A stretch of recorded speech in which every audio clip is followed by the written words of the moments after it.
La maltraitance subtile cause de la souffrance, un sentiment d'insécurité et une faible estime de soi, autant de raisons pour ne pas la tolérer. Si quelque chose vous fait du mal, réagissez, même si votre interlocuteur vous violente psychologiquement. S'il ne comprend pas votre réaction, cette personne n'a pas suffisamment d'empathie et d'intelligence émotionnelle pour établir des relations saines. Lorsque l'on parle de maltraitance, on imagine le plus souvent une violence physique ou psychique exercée par une personne maltraitante sur une victime. Cependant, il existe une forme subtile de maltraitance.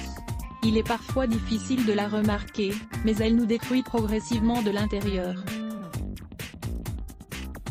Ce sont des attaques masquées auxquelles nous ne réagissons pas, car l'agression n'est pas directe, ou parce que la personne ne cherche pas volontairement à nous faire du mal. Cependant, leur constance et leur régularité détruisent petit à petit notre estime personnelle et notre confiance en nous-mêmes. De plus, sachez que cette maltraitance subtile ne s'exerce pas seulement au sein du couple. Les membres de notre famille peuvent également l'exercer sur nous sans que nous nous en rendions compte. Dans cet article, nous allons vous apprendre à reconnaître cette maltraitance et à vous défendre en conséquence. Comment la maltraitance subtile s'exerce-t-elle? Pour comprendre les formes de la maltraitance subtile, nous allons vous donner des exemples. Vous les reconnaîtrez très facilement.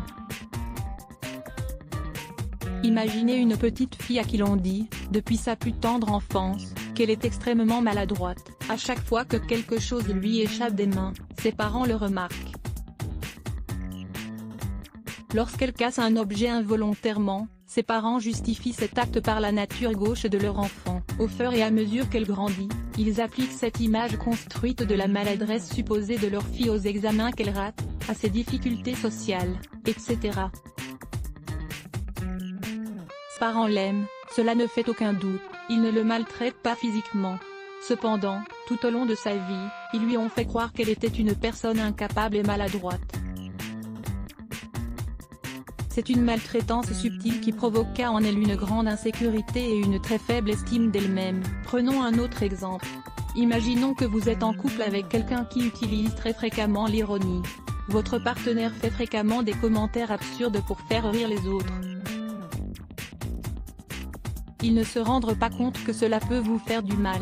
Il ne prend jamais les choses au sérieux et ironise tout ce que vous faites, les choses dans lesquelles vous vous engagez, la manière dont vous voyez la vie, dont vous vous exprimez, etc. Ce sont des petites remarques qui ne partent certainement pas d'une mauvaise intention. Elles vous font néanmoins du mal et se révèlent être les armes d'une maltraitance subtile. Vous devez savoir que ce type de comportement est très fréquent actuellement, et il est très difficile d'y faire face. Ces petites choses persistantes finissent par nous blesser, jusqu'à nous laisser sans défense.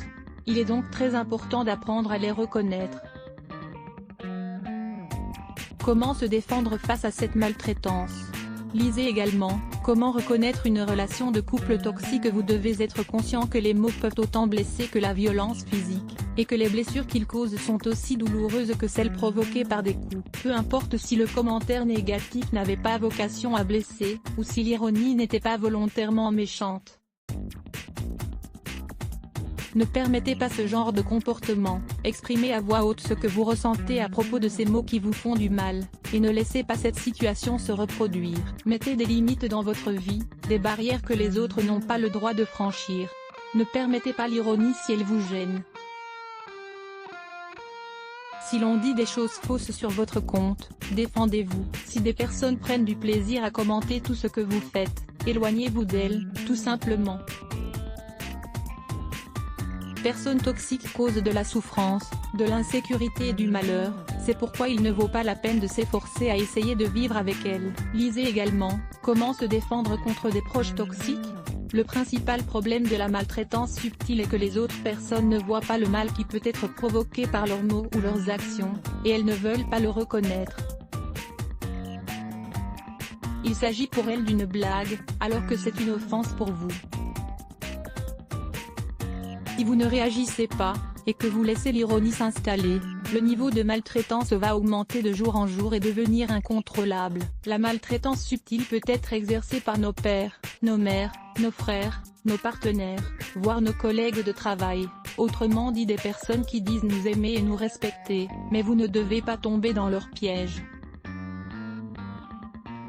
Il est vital que vous défendiez sans relâche votre intégrité et votre estime personnelle.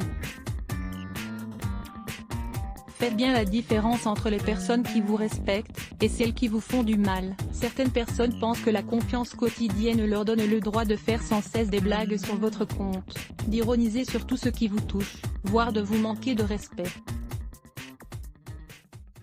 Ne le permettez pas et mettez en évidence tout ce qui vous blesse, pour empêcher les autres de vous faire du mal. Si ces personnes ne comprennent pas votre réaction, ne vous inquiétez pas. Celui qui ne comprend pas qu'il vous a fait du mal manque d'empathie, et ne dispose pas d'une intelligence émotionnelle assez importante pour établir des relations saines. Cet effet invisible de la maltraitance psychologique. Bien souvent la victime de maltraitance psychologique a un fort sentiment de culpabilité qui l'empêche de sortir de sa relation. Lire plus Let's Block ADS. Why?